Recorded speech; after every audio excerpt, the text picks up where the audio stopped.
Peggy Ashwin. And you're in for an absolute treat. This is the second of the same talk that's been on today. We had about 30 people here this afternoon and really enjoyed Peggy's talk on Fraser Bon. I think, Peggy's done an enormous amount of research, 12 years, and it's so wonderful listening to someone so, deeply connected to their subject, and, what an interesting subject it is. I think, Anne Fraser Bon was such a sort of powerful and, full sort of formidable woman, wasn't she?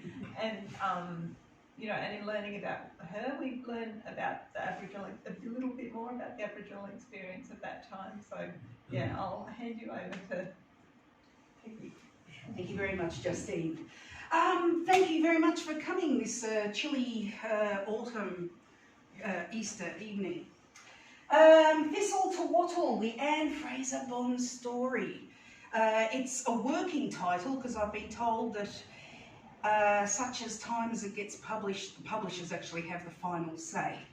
But I rather like it at the moment. Thistle because Anne came from Scotland. Wattle because William Barak, who she was, her association with was greatest known, said famously, he was about to die when the wattles bloom again. Okay? Myself and Anne's great-great-granddaughter, Serena Bon Wells.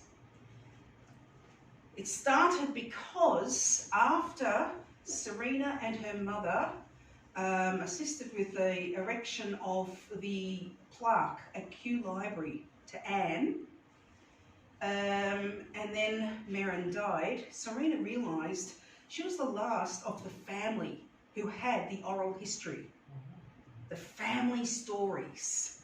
So, for example, if you've read The Colonial Doctor and His Town, there's a chapter on Anne Bon, okay?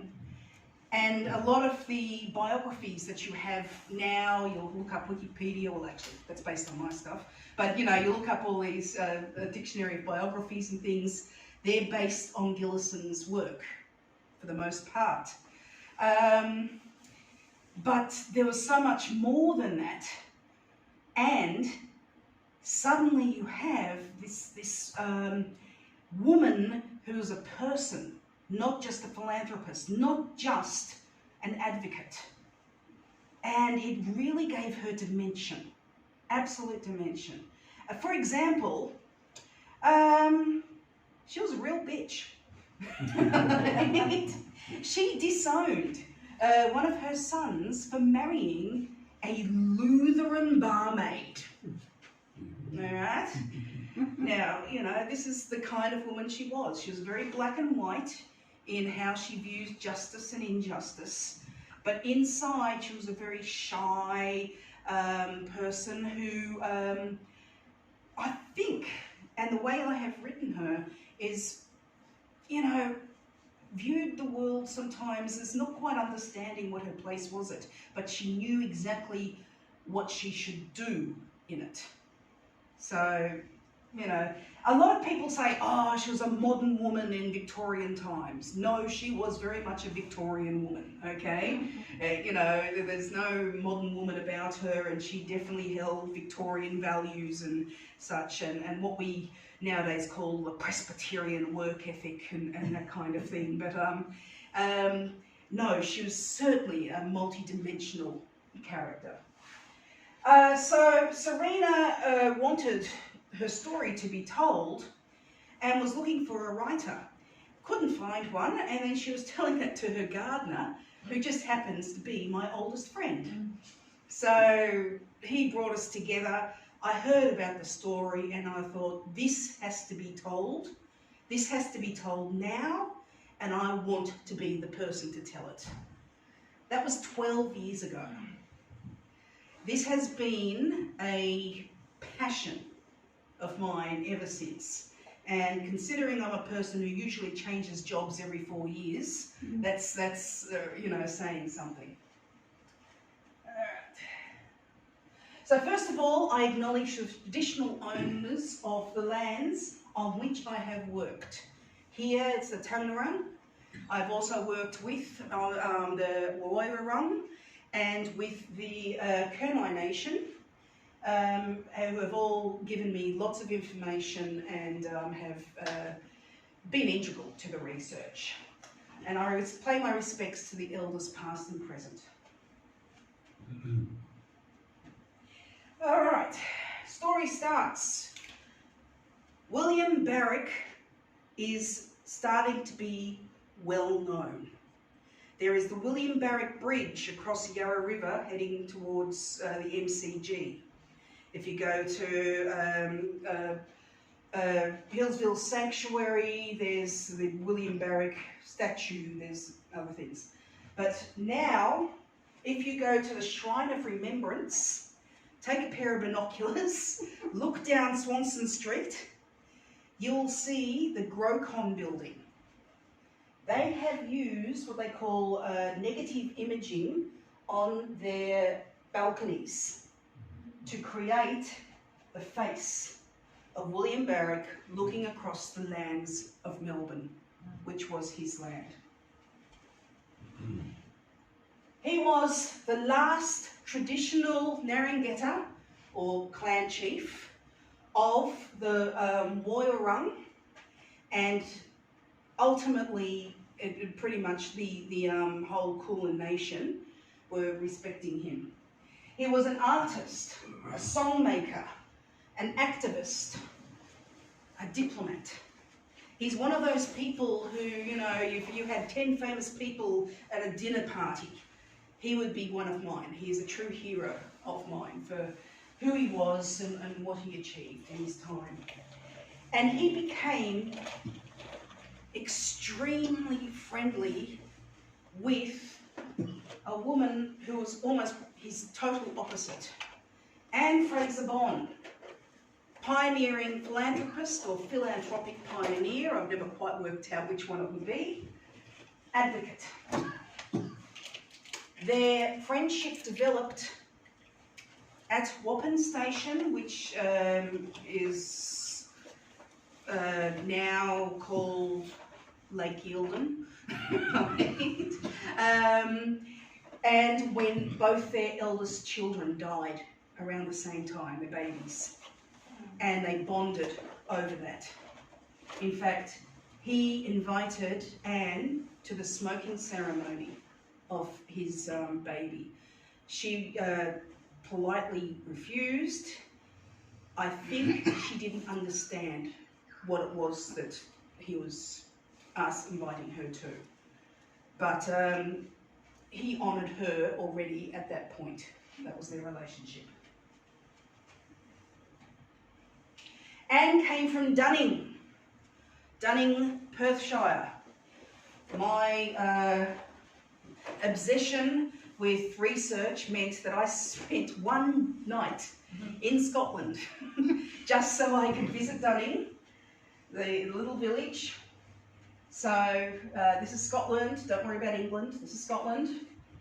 And above Edinburgh, you've got Perthshire, and Dunning is just before the Highlands, okay?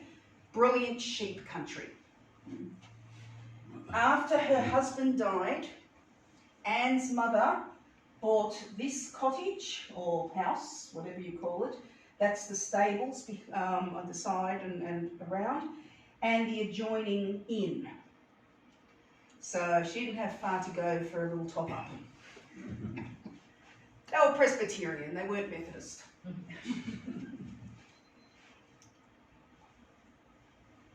So, Jean Fraser, Anne's mother, had married Dr. David Dougal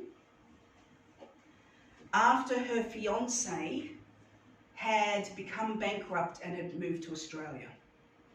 So he said, I'm not going to marry you, you know, I'm not going to bring you down with me and set you free kind of thing. Together she and David had 5 children. William Dougal is too much of a common name for me to have been able to follow Anne's elder brother. on the censuses and such. So other than finding him living with them for 1 year, and therefore I know that he exists, that's all I've been able to do. 3 daughters and David Jr.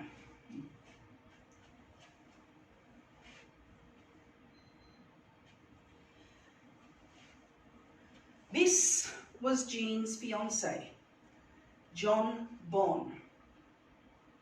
Born in Dunning, a crofter of good repute, who, like many other crofters after the Napoleonic Wars, was declared bankrupt in the Depression that happened for 30 years.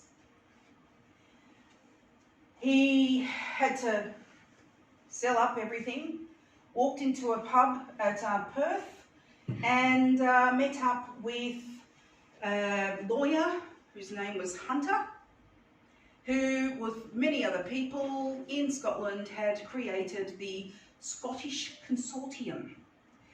Hunter and Watson and the Marquis of Felice and Lady Hastings and quite a few people had put in quite a lot of money to just invest in sheep down in the Antipodes.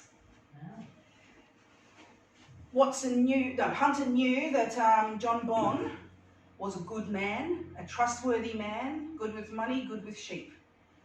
So he hired him as a shepherd to be later an overseer, and sent him with a big load of stock to head down to the colony of New South Wales, as it was then, where his sons were already running Wappen Run. Wappen Run was basically the Bonnie Doon side of what is now Lake Eildon, right? And was a very large run of the most magnificent arable lands, okay? Because it was along Delatite River, Brancrete Creek, just beautiful, beautiful land. Unfortunately, it may have been beautiful land, but all the decisions were being made in Scotland by people who only knew Scottish conditions. And the 4 Hunter brothers who were down here, those wonderful Goulburn boys, as Rolf Boldwood called them, the bold Goulburn boys, were probably more interested in horse racing and kicking up tricks up in Melbourne and that kind of stuff than making good decisions when it came to running a station, or a run as it was then. So they went bankrupt in the wool crisis. In the meantime, John Boy, he had been learning Australian conditions, and because he was on the payroll, he had been saving his pennies. He therefore, when they went bankrupt and the run was split into 6 stations, he bought the best bit, which he renamed Wappen Station. And that was with still the Delatite River and the Brancrete. That one. Okay then, Bruce Willis has aphasia, so he's not, I have progressive aphasia, okay? So when it happens, just think, yeah, I know what you mean, all right? Okay then, he bought it up, 1945. 12 years later, he was a success. 45 Clydesdales, 83 shorthorn cattle, nearly 1,000 sheep, okay? Not merinos, this was Bulleté or something like that. Merinos had yet to really be introduced, but he was starting to get interested in merinos at this point. And then he heard some really good news. Dr. Dougal had died. So he hopped on the nearest ship, sailed back to Scotland. He paid back his creditors with compound interest. Wow. Every one of them. And then when that was all done, he went back to Dunning, presumably went down on bended knee and re-proposed to his childhood love.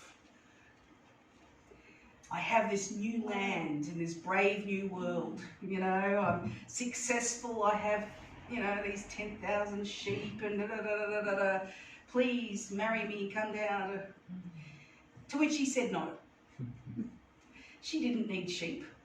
She lived right next to a pub. You know, she was quite happy where she was. Thank you very much. No, she quite likes Scotland. Thank you. Take one of my daughters.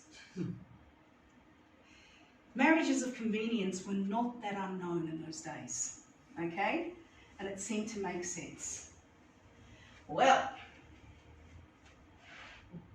no, I'll go back there. She had, yes? How large a land? Oh, 9,000 acres. Doesn't it say 9,700 sheep? Yeah. Yeah, that's 9,700 sheep, so nearly 10,000 sheep. Nearly 10,000 sheep. Oh, did I say? 1,000. Yeah, that's the aphasia speaking. That's right. I just thought it would sound nice. If you get back to me after the talk, I can tell you because I can look up my computer. I'm sorry. The aphasia also means that figures don't stay in my head. It was big. So the eldest Mary, no, you can't take her. She's to be my companion. The youngest Jane, no, you can't have her. She's only 16. But Anne, the middle girl. Anne was probably already showing the strength of character that she was to show later, and most likely was not getting on with the village boys due to that strength of character that she was to show later. So 3 weeks later, they were married at St. Seraph's Historical Church, and then they caught the Acadia and they came back to Australia. Mr. and Mrs. John Bon, with Jane Dougal, Miss Jane Dougal, Andrew Beveridge, who was John's nephew, who unfortunately we had to chop out of the book because there was too many words. I know. And then you had all these employees. So, for example, Mr. and Mrs. Clemenger, they were probably Shepherd and his wife. Now, I've used the idea of Mrs. Clemenger as being cook, being sent over. So, Anne's mother making sure that she had proper. So, cook has her own character and such. What I've done in the story is here are the facts. I shall mould them to, a narrative that fits.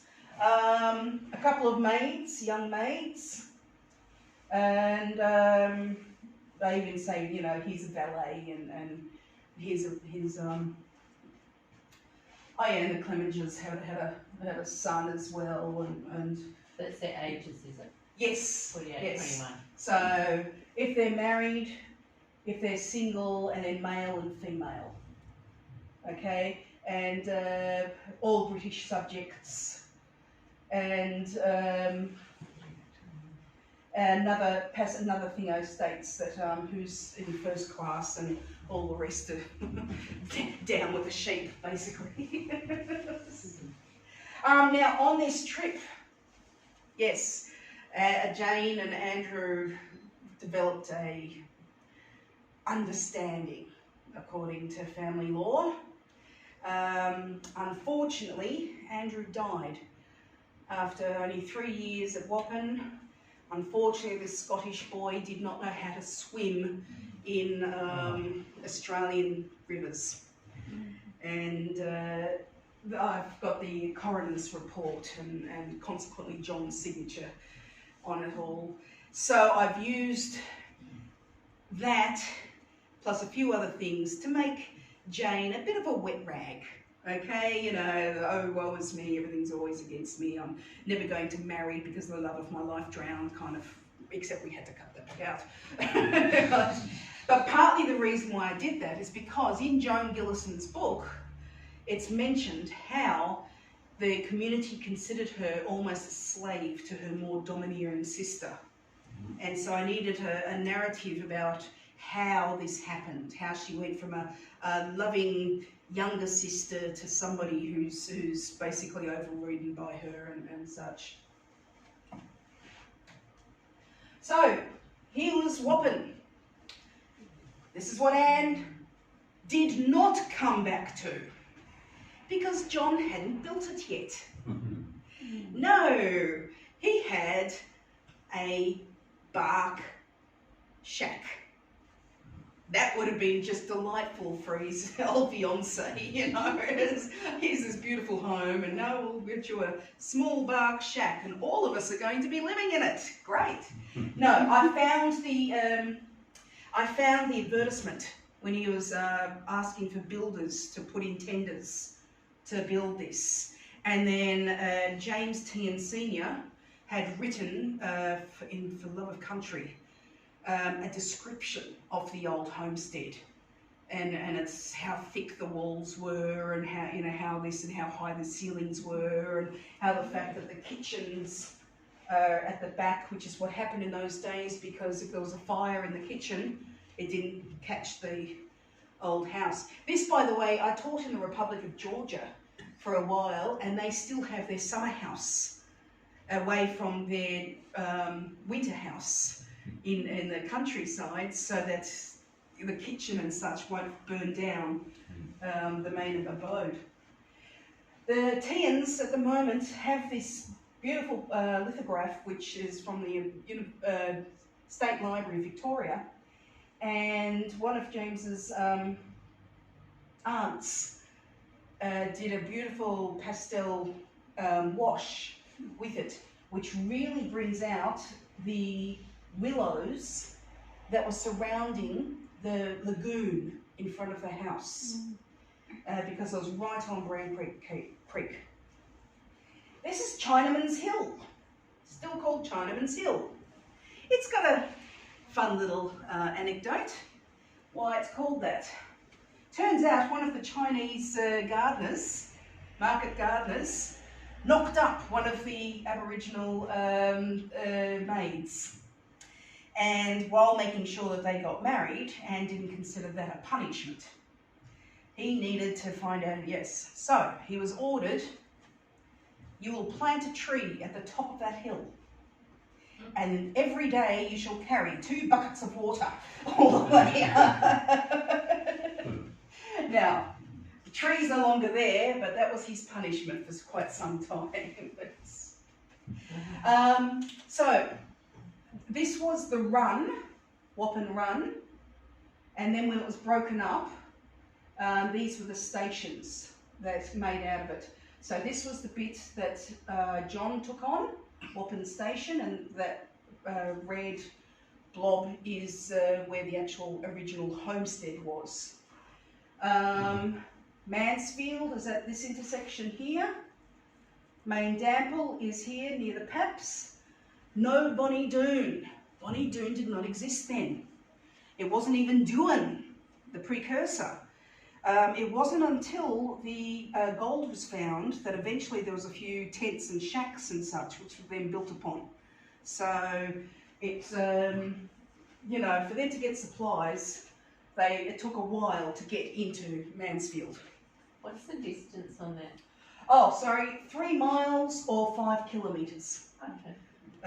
Which will hopefully be more clear in the book. And yeah, Timber Top and Mount Buller. So the Kulin Nation, there's Mansfield. This is all the Kulin Nation. The Tungurung, is that pronounced? Yes, good. And the Woiwurrung were most of my focus. The Tungurung because that was where Wappen was, and then because William Barak was of the Woiwurrung. He was actually a Wurundjeri William clan. And the Gippsland tribe, the Kurnai, also had members who went to, this is Corranderk Aboriginal Station, which we'll come to later. But that was on Woiwurrung property, but set up very much with the Taungurung and Simon Wonga,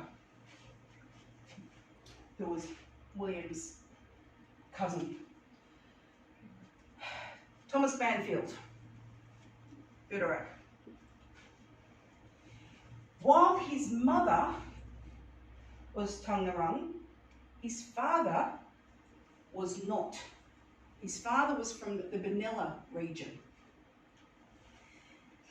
Broken River.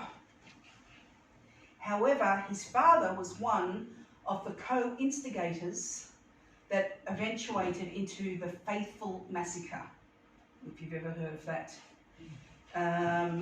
Okay, well, historically, some of the Faithful brothers, some of their workmen were killed by King Mickey for retaliation for them shooting.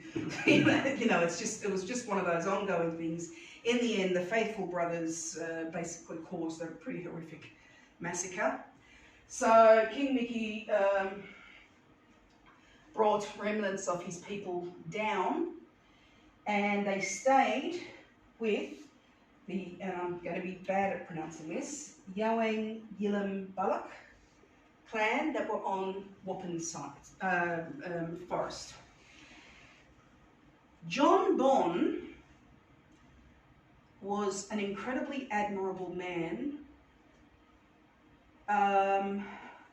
because in his time he understood that if you've taken a people's land away, you've taken away their means of food. You've taken everything away from them.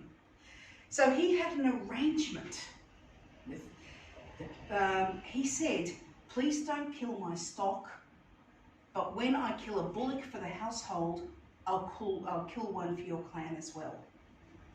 He hired many of the men to be stock riders, and he paid everybody equal pay, no matter what cut. There was only 2 in the colony who did that, he and one of his neighbours, Atkins, who did that. You know, in those days, that was practically unheard of. And that was what Anne learnt. She came from Scotland, an impressionable 20-year-old, and her husband taught her these values right from the start. So she had nothing but respect for people because she hadn't learnt anything else. Eventually, Thomas Mansfield became the ngurungaeta of the Taungurung people, and through his father of the William Nation as well, which is, yes, up near Benalla. Oh, that's right. Reason why he's important.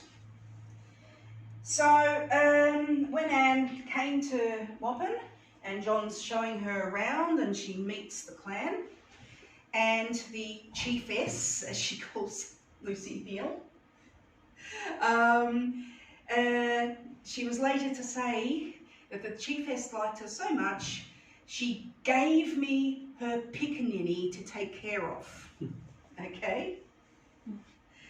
Which was a little bit interesting, and don't worry about the PC side of things, because Thomas was 19 at the time.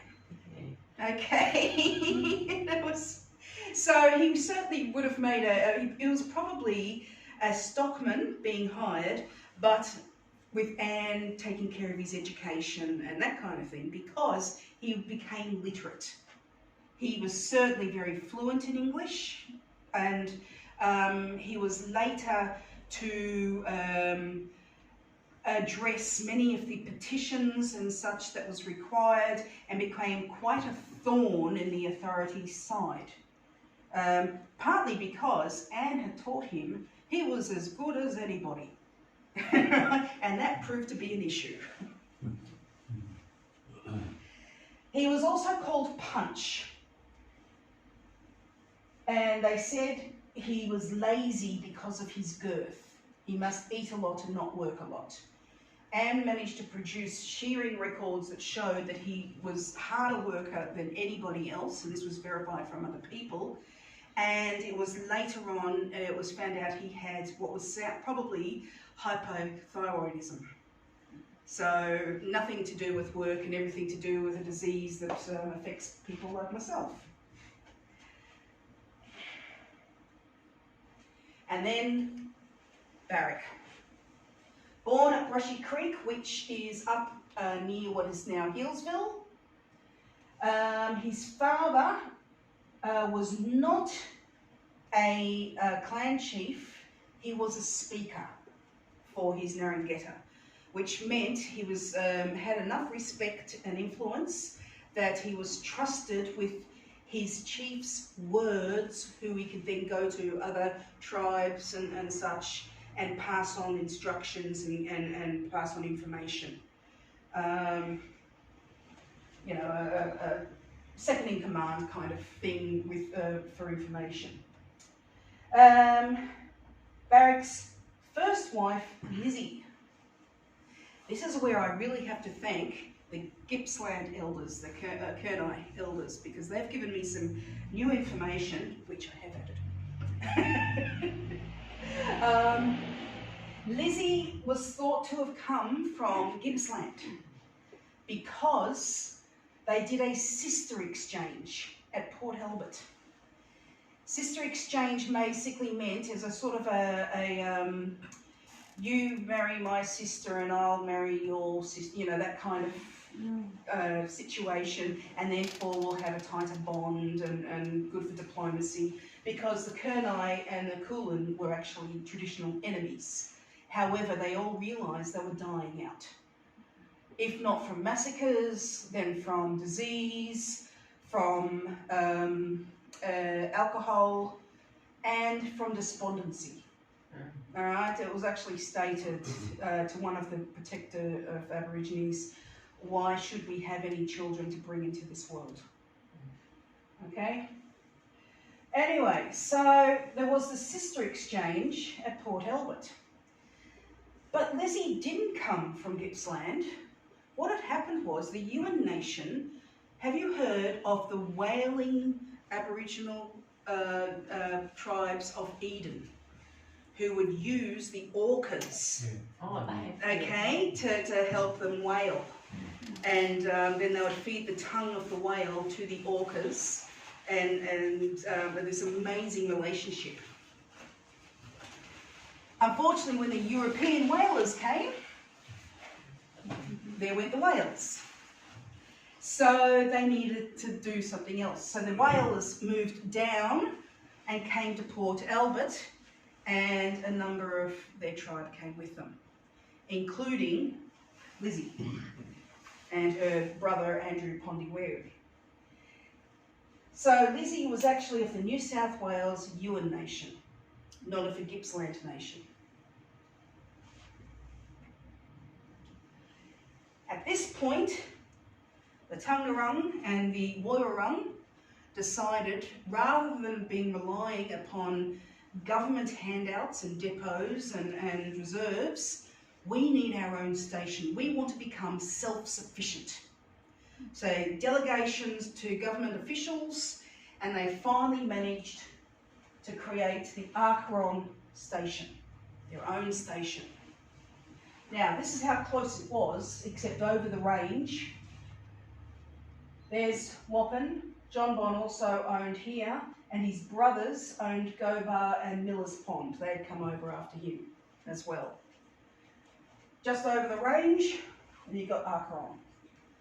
Problem is, they did too good a job, and the local settlers didn't appreciate it. Managed to tear down the fences, disperse the stock, and convince the government that, oh, actually, it wasn't done properly anyway, and we're going to kick them off. These are the people who are meant to be in charge of them.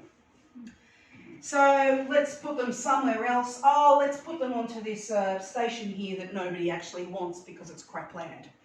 Right? Well, that didn't work because by now,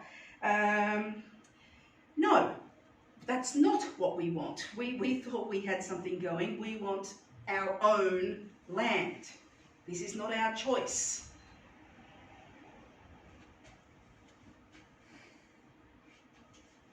Arkarong Station, Mohican Station, it was decided that on Watermark land, near the area where William Barak was born, was the perfect place for Corandurk Aboriginal Station. Corandurk being named after the Christmas tree that grows, proliferates there.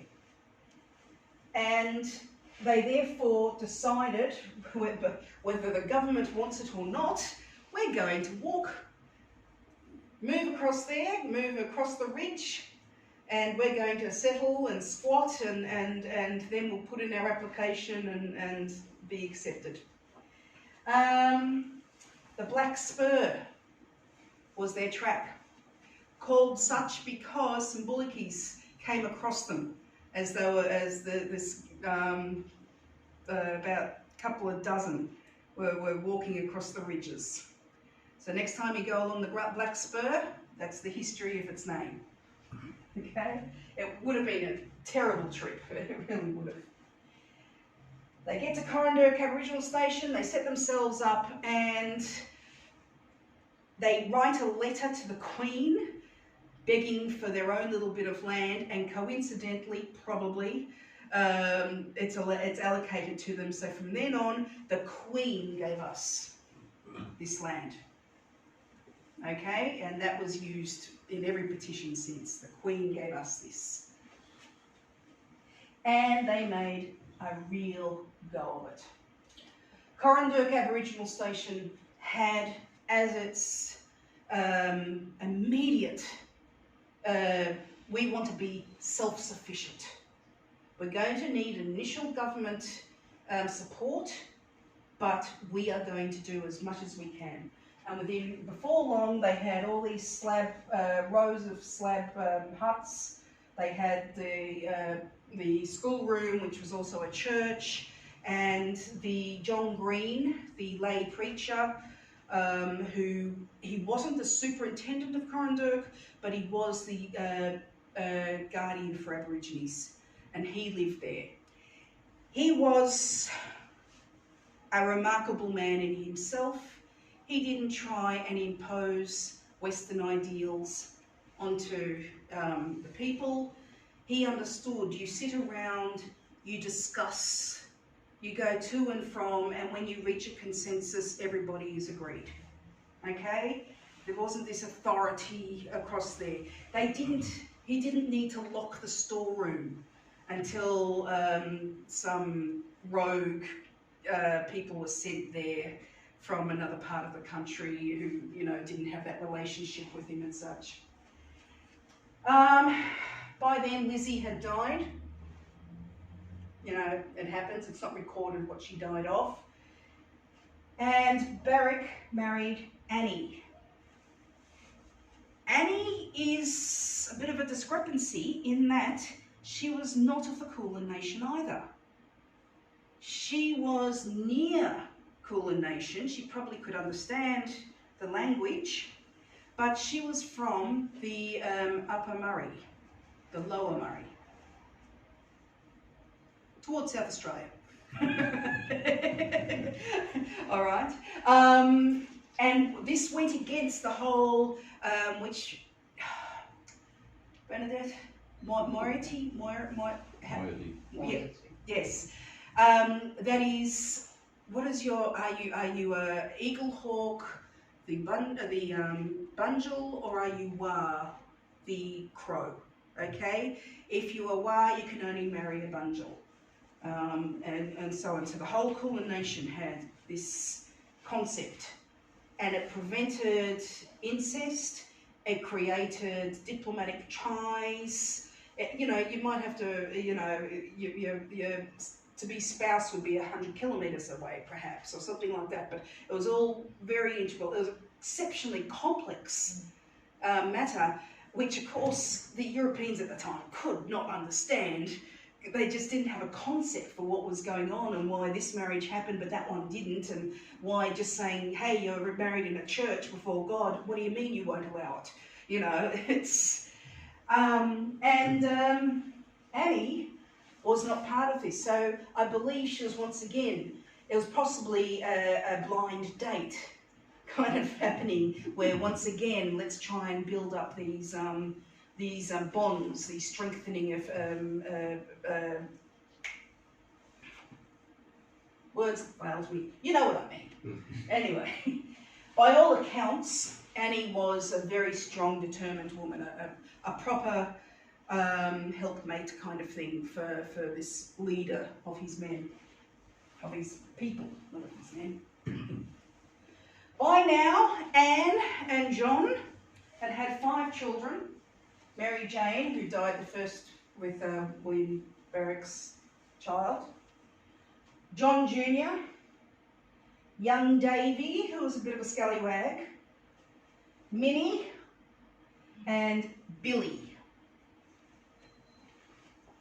Young Davy the scallywag is the one who she disowned for marrying the Lutheran barmaid. It's Billy was a perpetual bachelor. Who knows what that actually meant? Minnie died young. John died as a result of an accident. Basically, he was in a horrific coach accident, and he self-medicated on alcohol, and within about 5 years died as a result. So it must have been pretty hefty self-medication. He was living in a hotel, right? So there must have been lots of self-medicating. In Mansfield, the Bons made a lot of contributions. They put a hefty deposit, secret deposit, on the St Andrew's Presbyterian Church in Mansfield, and consequently John got to lay the foundation stone. There was a post office and a store at Wappin, but nobody seems to know where it was, whether it was at the homestead or whether it was on the road near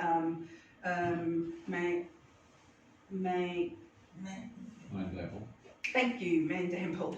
You know, because that was still on Wappin land kind of thing. So we don't know where it was, we just know of it. For example, I found a article where it had been broken into, the store, and tobacco was mainly stolen at the time. This was the signature that I got off the coroner's report. There was Jane, not quite as strong looking as her sister. She was the one who eventually suggested the name of Bonnie Doon. It had been called Doon, but mail from Doon would get exchanged from Doon, which was near Horsham. So finally they said, okay, then we'll call it Bonnie Doon, which was named after Robbie Frost's poem. He actually had three poems, the banks of O'Doon, the banks of Doon, because Doon was the river that his village was on. So Anne's sister had that contribution. And then John died. After 10 years together, not long, he died of a heart attack. He wasn't that old, but I think a heavy diet of lots of cholesterol and alcohol and whiskey, and, no, scotch, not whiskey, and probably heavy smoking and all the rest. So he had a heart attack while he was out inspecting the branding of the calves. And Anne had this monument created for him. After 10 years, it might have been a marriage of convenience, but erected by a bereaved wife in affectionate remembrance. Which to me sounds it was more than just a convenience. It sounds like they had developed a strong love. Her beloved husband, John Bon, also their infant daughter. So I've found out that in today's estimates, that headstone would be about $90,000. Wow. So yeah, I think. cemetery is it in? Well, this was at the original homestead, in the garden of the original Wappen homestead. And this headstone in itself has quite a history, which I'll continue on to, but very good question, because a lot of people are saying, you did what to the headstone? Speaking of headstones, John's brothers, William and James, and his nephew, Andrew Beveridge, are in the Mansfield cemetery.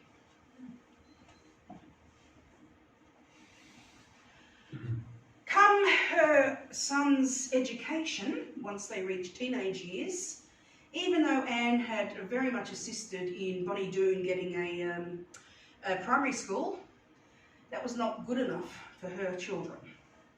She was going to have a proper education for them in Melbourne. So she went around and she discovered Kew High School, a newly erected, started high school for boys, which proved a major pain for me. Because if you look up Wikipedia, Kew High School, it opened in 1956. And that didn't quite equate. It wasn't until I managed to come across this wonderful essay written by an old Kew inhabitant in 1910, where he's wandering around the streets of Kew and he's pointing out, and over there is where this used to happen, and over here is George Symes's mansion, which over, you know, the gardens, and da-da-da-da-da-da-da-da, that he then mentions the old Kew High School, which is now Trinity College. It appears that after the two headmasters of Kew High School died, that was sold on to Trinity. So I got hold of the Trinity College archivist, and she did a marvellous job and delved into the archives and blew off a bit of dust, and she managed to come surface with a box full of the old Kew High School annual magazines, which had every event that they had gone to, every sporting competition, every Eisteddfod that they had held. Turns out young Davy the Scamp was quite the sporting hero. He even won the triple leg race, right? You know, so that kind of thing, exactly. There were all these other boys' names that, so you had Henties, the Henty boys, you know, the Henties from Portland. They'd also moved to Kew by this time, and all these others. So suddenly I realised this is how all these names connect. They were all sent their sons to this one high school. And that is how, so I actually have them all meeting, or the original meeting happening at one of the sporting events, right? Later on, there was Mrs. Bond's Cup. She actually presented a trophy for one of the races, and she gives a speech, and they transcribe the speech. So I've got that in the book, you know, and it happens to be at the time that Ned Kelly is being caught, and so she's thinking about the Ned Kelly case whilst writing this little lecture about, and she's thinking, you know, if Ned had had a proper education, da, da, da, da, da, you know, always moralising. Did you mention that in the speech? Not Ned, but it happened because in another way she was connected with Ned. She was, okay, which I'll get to. So it made sense to sort of bring that all in. So this is the house she lived in Charles Street, opposite the Kew Library, which is why the library has the plaque. So here's the junction. We're living where the red is. The school is here.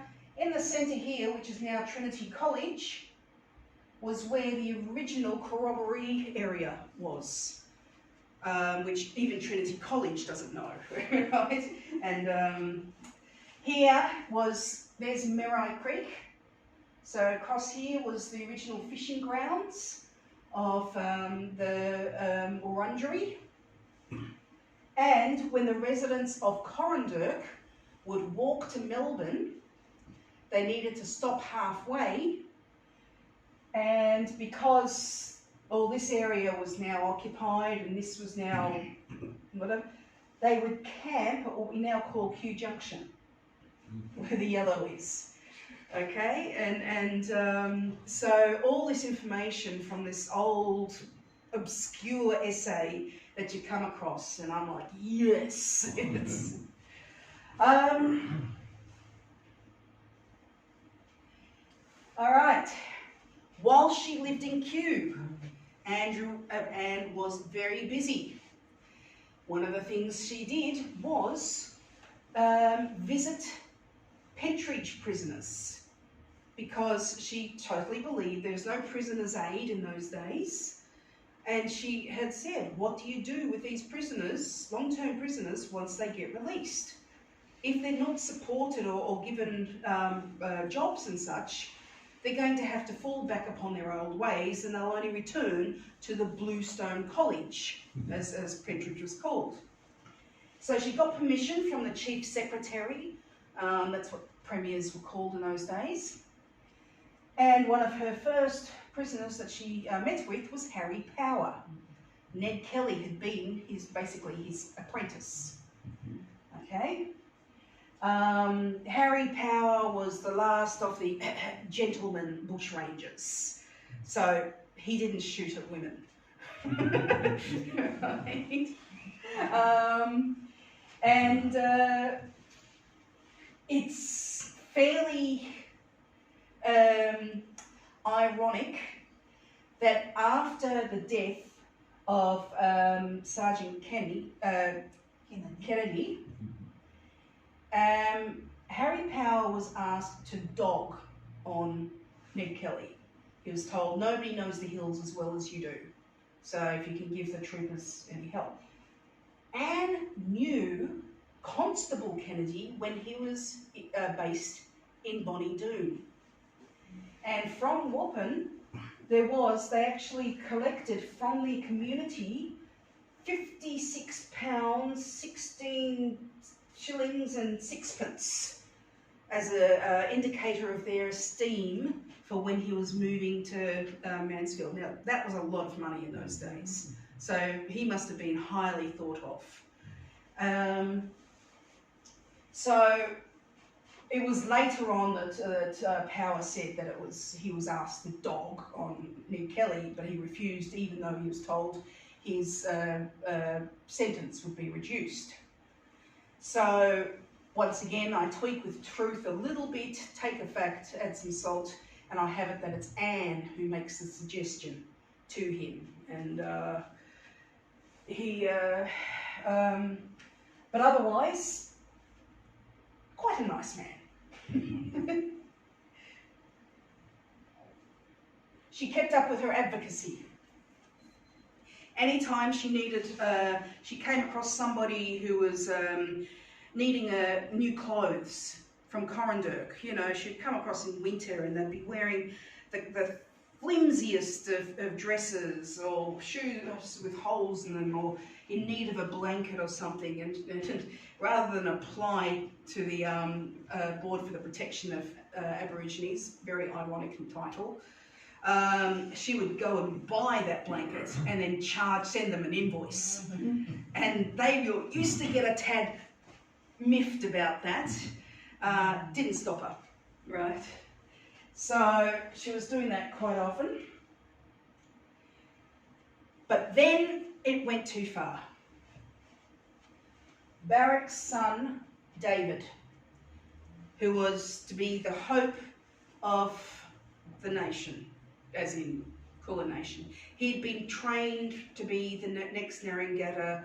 He'd been even up to Maloga Mission with Barak when they were assisting them to learn how to write petitions and such. Eventually that would lead to the great shearing strike and things, if you know that history. David had TB. His mother had died 5 weeks beforehand of TB. And gets a knock on her door one night. There's William Barak having carried his son. He'd been given a pass to take a coach down to Melbourne, and the secretary for the BPA, the Board of Protection of Aborigines, had been requested to then take him to Melbourne Hospital because Barak was not allowed to take his own son to Melbourne Hospital because he was Aboriginal. Okay? Except Captain Page wasn't there. He wasn't able to take him himself, he had no money, he walked to one friend's place, they weren't home. So he walked from Melbourne to Kew, carrying his dying son. And put them up for the night, got her coach first thing in the morning, went straight to the Age. Made sure that the reporters at the Age got to see and write up about what was happening. Then she went and raised the stink at Melbourne Hospital. Barak was basically told to leave because David was getting too upset. David knew that he was going to die there, okay? His mother had died there only 5 weeks beforehand. He also knew that if you die in Melbourne Hospital, you don't get buried with your people. You get put into a pauper's grave in the Aboriginal section, which is now the Queen Vic Market. Okay? The BPA didn't even pay for burials, right? It was disgusting. So after David died, Anne had enough. And she agitated and eventually got the 1881 parliamentary inquiry into the management of Corranderk Aboriginal Station. And she got herself put on it. This incorrigible woman who didn't know her place. Shocking. This was the official announcement, and it was very partisan. Ewan Cameron, Esquire, MP, he was the MP for the Hillsville area. Hillsville was now a place. He wanted a train station. He wanted the railways to go from Lilydale up to Hillsville. It would have to go through Corranderk property. He also wanted to sell off this beautiful land that they'd created, you know, to go to, you know, people who deserved it, as opposed to, you know, they could just be shunted off yet again. So he was put in charge of the inquiry, wasn't he? And made sure she was there, and then it was pretty much okay, so this person's on this side. So pretty well the board was split. After months and months and months of the inquiry occurring, and even then lots of arguing over the final report, they came up with a report where you had the section that they both agreed, all parties agreed upon, and then you had addendum A and addendum B, right? And never the twain shall meet. However, basically it was the saving of Corranderk Station, and it meant that Anne had done her job for 5 years. There's always loopholes. All right, we're not going to get rid of the station. Instead, Parliament agreed upon the 1886 Half-Caste Act. And the Half-Caste Act meant that if you were not of full blood, you could not live on a station, mission or reserve. And in fact, in the end, you couldn't even visit. Okay? This meant that the elders who were not literate lost their scribes. They could no longer write their petitions. It also meant that the residents who were now kicked off, the younger, were no longer connected to their culture. Okay? Which has had, 150 years on, and we still have the issues that happened as a result of that. It's just, in hindsight, it's mind-blowing, and what's worse is, Anne partially agreed with it, but for the reasons that she thought she was allowing the younger generation to be able to go out and work without having to receive official permissions and that kind of stuff. The long-term effects of what this was in no way understood. But they lost all their workers too. They lost the workers, they lost, yes, it was just the most horrific thing that could have happened to all the stations. But Corandurka was the death knell. By 1903, I think it was, those that were left were just shunted off to Lake Tyers, even though the Kurnai were actually traditional enemies. That went down well. Except for some of the truly old elders who basically stated, hey, we're dying here, and trust me, we are dying here, kind of thing.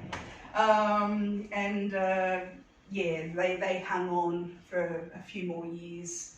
After the war, hey, we're going to make it a soldiers' settlement. And then now you might know it as Hillsville Sanctuary. That's where it was. First of all, Colin Mackenzie was using the land to breed animals. He's the one who was able to breed platypus, that kind of thing. And from that, after he went, it became Hillsville Sanctuary. I'm pleased to say, however, that now a couple of the descendants of Corandurk residents have now running the farm that's behind the sanctuary. And they're trying to re-fence and replant and educate all behind. We'll talk about the cemetery later, but there's more and more education going on in that area. But Anne was integral. So, that didn't work. She still kept on advocating. She was still a thorn in their side, and in the end they thought, look, if we just put her on the BPA, maybe she'll shut up. Okay? Well, that didn't work. However, what it did was mean that she wasn't writing public letters so much, and she was outvoted continuously. So, was she based in Kew or? Well, this is the thing. She would come up here for long periods and then catch the train down quite often, and they'd even delay the train for her. It was no, I'm not going to go. It's not a busy line, mate. Yes.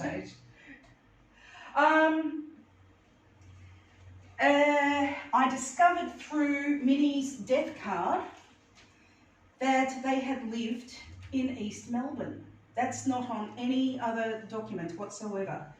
But by the time Minnie died at 18, they lived at Kieta in Wellington Parade. And I was then able to find, 6 years after Minnie's death, somebody else was living there and was having a clearance sale at Kieta, and then that had the actual house number So I went to the place and I knocked on the door and said, would you mind if I sketch? And they said, we're a women's clinic. And I said, oh, I'll be very discreet. So I sat in the garden with the mosquitoes. And then I gave them a copy of the picture and they framed it apparently. So while she was there, she was still doing philanthropy. So, and Thomas Embling, who was on the parliamentary inquiry, and there was the Thomas Embling loony bin, which is now the Thomas Embling hospital at Kew Bend, in the Bend. So she very much believed that the mentally affected, if you are just depressed, then don't be put into a place where there's all these people who have true problems. Instead, maybe ballot them out to places like, Wappen. And they can, you know, a woman could do light duties in the kitchen and that kind of stuff, but the peace and quiet and support. And she had some women stay with her. Unfortunately, there were a few problems and that didn't work out, but she tried. She honestly believed in these kind of cures. So where is that plot? This. She was on the funding committee and later the full committee of the Austin Hospital for Incurables. Okay, in other words, cancer. And when she died, they put up this plaque, and the historian and I searched the hospital everywhere for it and could not find it. And then he said, you know, one of the buildings was destroyed and a modern one put in its place. So during COVID, I get an excited message from him.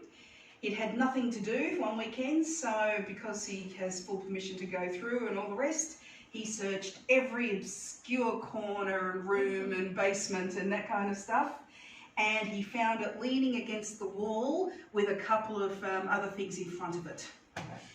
So one of the things I do once the book's a goer and such is going to get it re-erected up on the up there. It's huge. It's not just a little thing. She also set up the first Chinese preschool in Little Burke Street when she realised that they weren't getting any education in English. So, you know, that was the range of you know, if she saw a cause that had a solution, she would say, well, let's just do it. And she'd whip out a checkbook or whatever they did and make sure it was a goer. That was Minnie's morning card, ngurungaeta, Wellington Parade. I got that because I used Ancestry.com to do a lot of my research. It gives me the official records, marriage and places and that kind of thing. And somebody contacted me and said, oh, I see that you're doing the Fraser Bon family tree and her daughter Wilhelmina died on such and such a date. I collect death cards, as one does. I've been doing so for 40 odd years. I'm now downsizing, and so I'm using Ancestry to see whether or not I can get in connection with a family member if they want one. Do you want this? Oh yeah, I do want it. So this is the kind of serendipitous thing that kept happening to me, where people in the end are approaching me and giving me wonderful bits of information. After Minnie died and erected this in Burundara Cemetery, and so you've got her son John, Anne, her sister Jane, and the others all there, not her scallywag son who'd been disowned.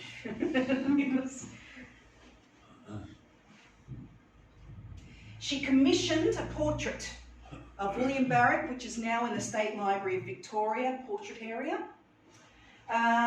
It was shown at the 1901 exhibition, Royal Exhibition. Now, it was of Barak when he was about this age. But she wanted to portray him in a noble European style because she's still trying to get people to see him as she sees him, okay? She didn't need to care about what clothes he was wearing or anything like that, but she knew other people did. And that was important to her. Barak, by this time, Annie had died, and this was his first wife, Lizzie's sister. Sarah, also from New South Wales, the Kulin Nation, she had been recently widowed, and he was therefore not obliged, but expected to marry her to give her support as a result. So she lived at Corandurk with him for a short while until she also died. No progeny came from them. So basically Barak's line died with David. In the meantime, with Anne, she gave this Bible to Albie Lockhart's grandmother, writing to Miss Jane Donaldson on the occasion of her marriage, no mention of the husband, with best wishes from Mrs. Bon as a mark of esteem which she holds for her and also her late parents and grandparents who had all worked. So I use Mrs. Donaldson as one of the main characters early on. A very vivacious woman, I've got to say, with a very kind heart. But I love this. Both of whom were long associated with the family of Wattle. Seems to be more about Anne than what it does about. Right? But as a consequence, the Lockharts have written all their birth dates and stuff in there, so it's one of those brilliant records. Billy joined the precursor of the Light Horsemen, and he even went to London for a royal display of adroitness on horses and that kind of stuff. He became a magistrate. At one point, he was as straight-laced as his mother. At one point, a prostitute in Melbourne tried to rob him, and then when the police came, said that he had tried to rob her.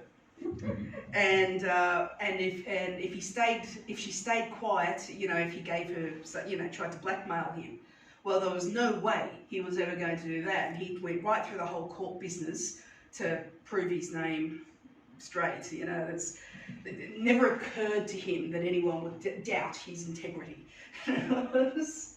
And Billy had purchased the land on which the Bonnie Doon Presbyterian Church was to be built, and started off the fundraising for the church, and it was built in 1901 and was about to be open when, as luck would have it, Queen Victoria died. Yes. Because Anne immediately writes to the authorities and asks permission to name it the Queen Victoria Presbyterian Church Memorial. And because this was a building that was already about to be opened, it was the first memorial to Queen Victoria in the entire empire. And when it opened, Anne had decked everything with black crepe and made a real, you know, funeral occasion of the whole thing. So that little foundation stone there, that's got Anne's name on it. Unfortunately, the church has just been sold. A few of us... I didn't know it sold. Yeah, it's been sold. you know, a few of us were trying to create, I mean, I was even interviewed and thinking, I'm saying it's got to be a museum, it should be a museum. Unfortunately, that wasn't to be. World War One. Anne received the medallion of Queen Elizabeth. Not our Queen Elizabeth, the Belgian Queen Elizabeth. Because the Belgians were having a hard time of it, and so she donated a ambulance for the war effort. Cocky, the cockatoo. After Gallipoli, there was a war hospital called Worth's at where the art centre now is. And she decided our boys needed something to entertain them in their while they were rehabilitating. So she sent Cocky. Now, Cocky already knew how to swear in several languages, including Aboriginal, apparently, okay? Chinese, a few good Scottish expressions, you name it, he knew this. By the time he came out of Worth's, he knew quite a few things from the soldiers as well. And then would say stuff like, where's your pass, when he came in the door, and then somebody teased him, "Gah, you're a German," and that kind of stuff. Cocky was in one wing of the hospital, and in the other wing was a magpie called Josephine. Okay, and one time apparently, the two of them had been shut into the chapel overnight, and they just tore all the psalm books up, and the matron never forgave them and got rid of them as soon as possible. 1920, the Digger Prince came to Australia to thank our boys for the sterling job that they'd done in the war, and he was staying on his ship, the Renown, but on the last day in Melbourne, they had a big ball at the governor's house. Anne was friends with the governor and his wife, because she'd been helping in the war effort. She might have been in the mid-80s by now, but she certainly knew how to run a sheep station and therefore how to organise things. So come the ball, she was there. Don't think she kicked her heels up much. But she decided she wanted to meet the prince. So she goes up to Lord Novak, the governor.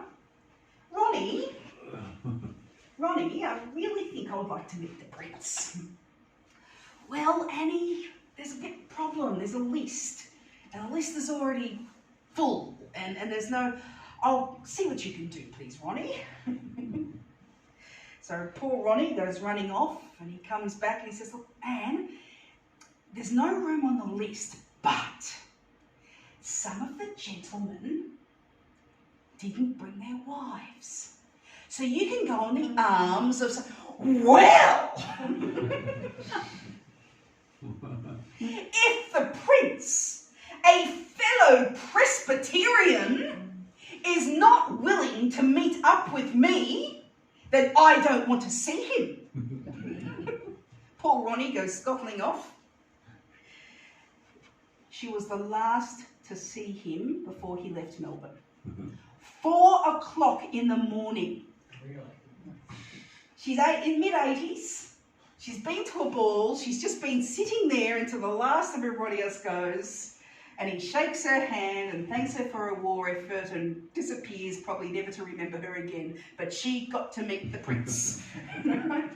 I only found out about this because somebody sent me the Presbyterian Messenger newspaper article that this has been recorded. It's not on Trove, it's nowhere.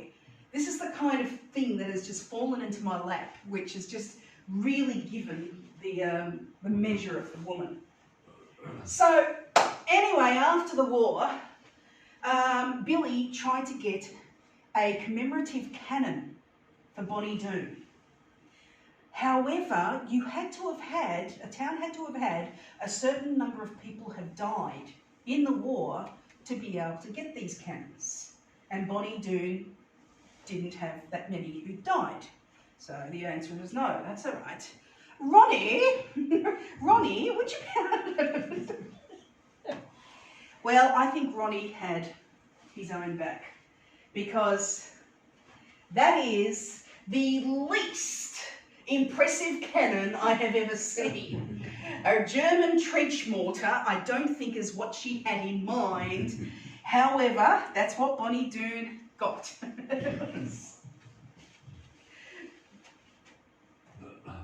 All right, so then the final chapter, because it was discovered that the area needed more water. Well, not discovered, it was plain obvious. Too many people, not enough creek.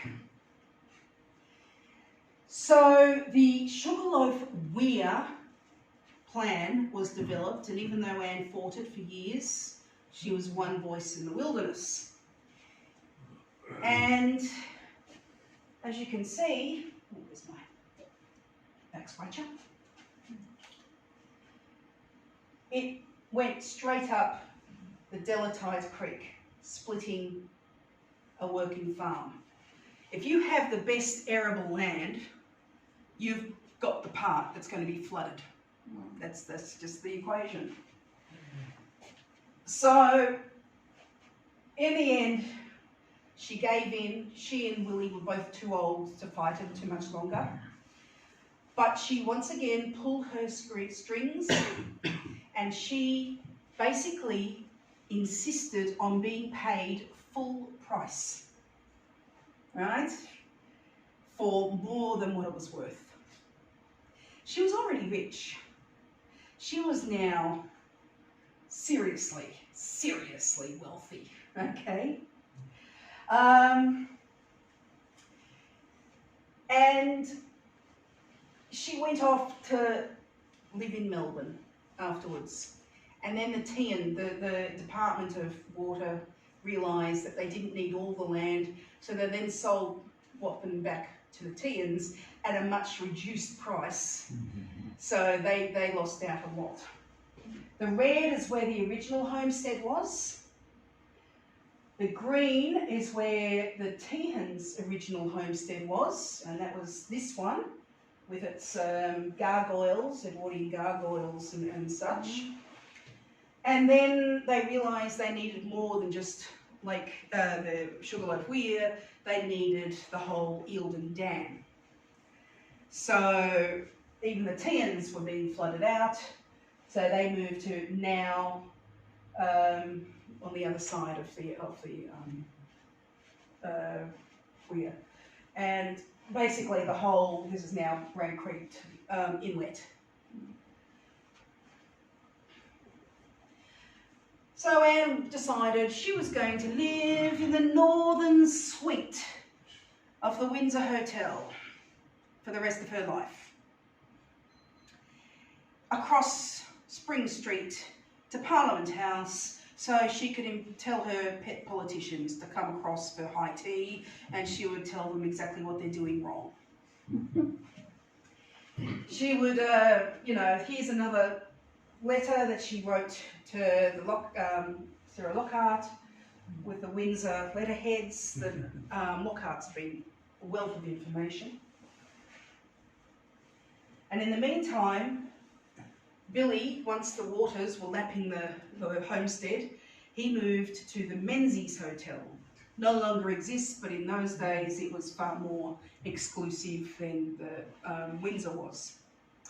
Why he didn't move to the Windsor? Well, I'd say because his mother was there. He did have afternoon tea with her, but apparently by then she'd become very difficult.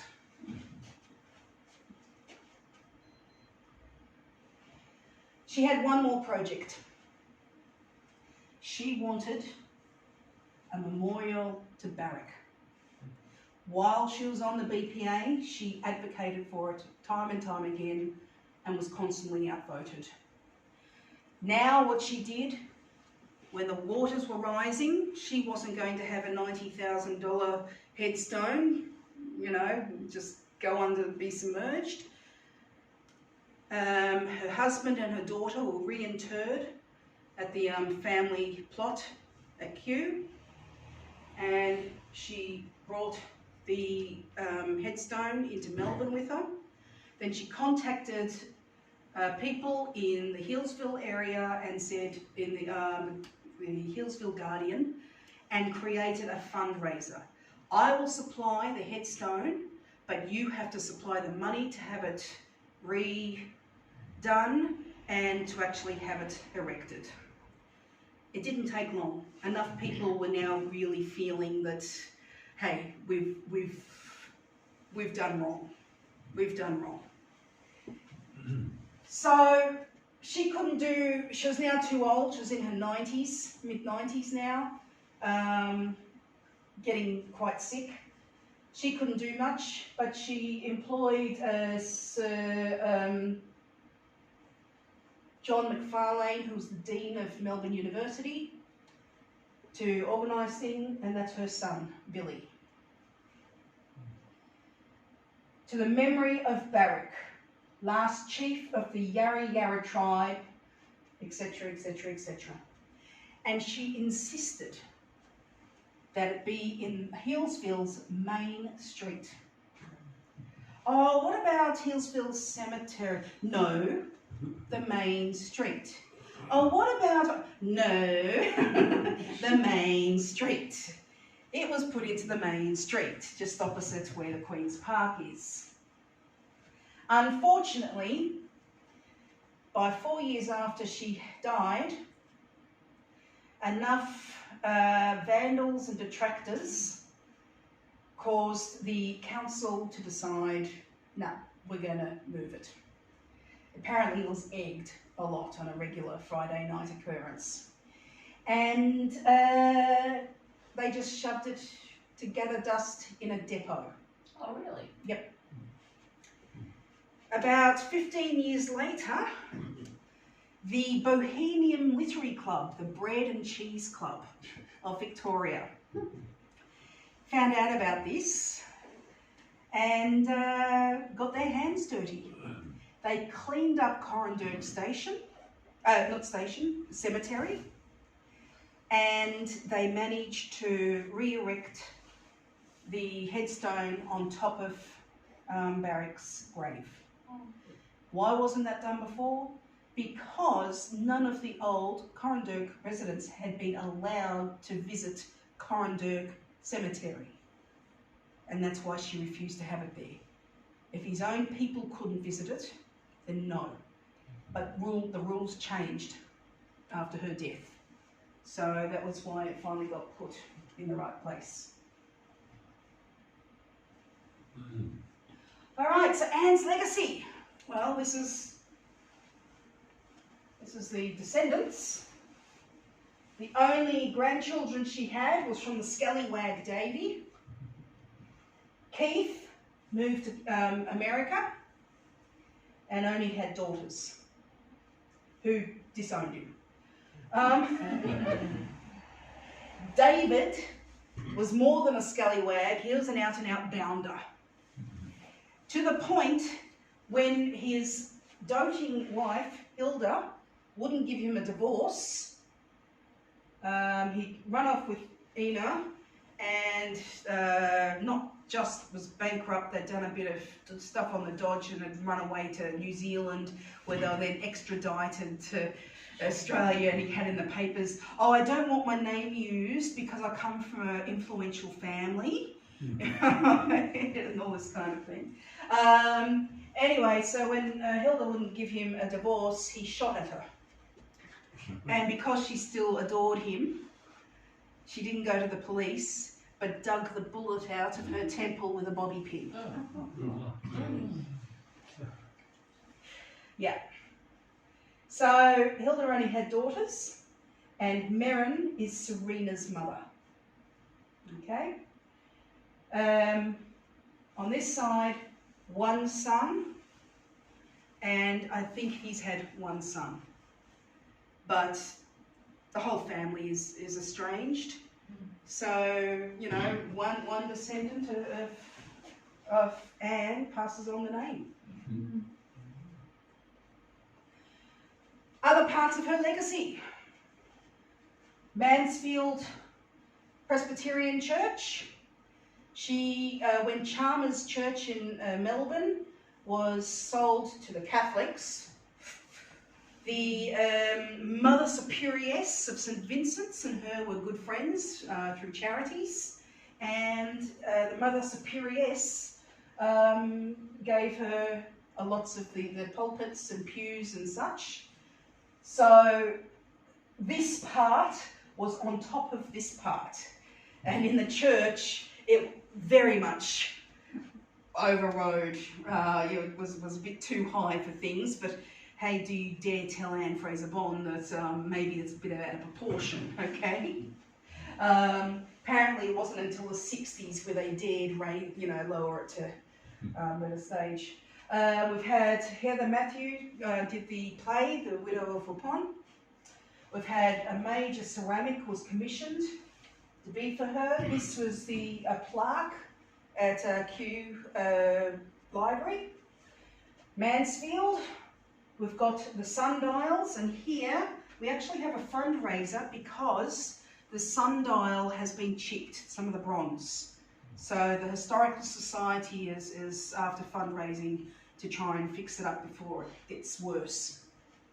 Of course we have the headstone, and at the Tians, or Wappen at the moment, in their garden, they have her original standing stone that she would get up onto her side saddle on her horses. So there's lots of little bits of Anne still perpetuating, and hopefully this book will be the next bit. On top of that, the place is named after the Bons. In Bonnie Doon, we have Bon Crescent. In Brain Creek, the Arm, we have Mrs. Bon's Bay. In Canberra, Bon Place, in the suburb of Chisholm. And in Alexandra, just above the police station, we have Bon Street. So, you know, it's more she than they, certainly considered important. These are the things that Serena has inherited, and I have one to show you here, which I really should be wearing, but I forgot. This exquisite Scottish brooch with topaz and what's the one starting to see? Carnelian and other, probably agate, and one we've been told is a stone that you can only get in Scotland. Yeah. So afterwards you can come up and look at this, because I should have worn it. It's absolutely gorgeous.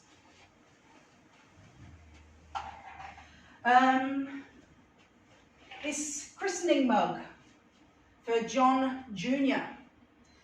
was given to him from Owen Tolmie. Anyone been to Tolmie recently? Okay, that's he and John Bon were the very good friends. The lithograph, which is at the State Library, the original is Serena has, which used to hang over her mantelpiece. This beautiful folding leaf occasional table. The inlay on that is exquisite work. This magnificent porcelain chrysanthemum vase, and I've got essential tremors, so I don't dare touch it. So, you know, we've still got these pieces, which, when we set up a Bonnie Doon museum, Serena is wanting to donate these pieces too, so, which is very generous of her. So, thank you very much. I really appreciate you coming and listening to me talk about my favourite subject. What a great effort. You do this twice in one day. Do you want to put the lights back on? Yeah, I'll pop the lights back on.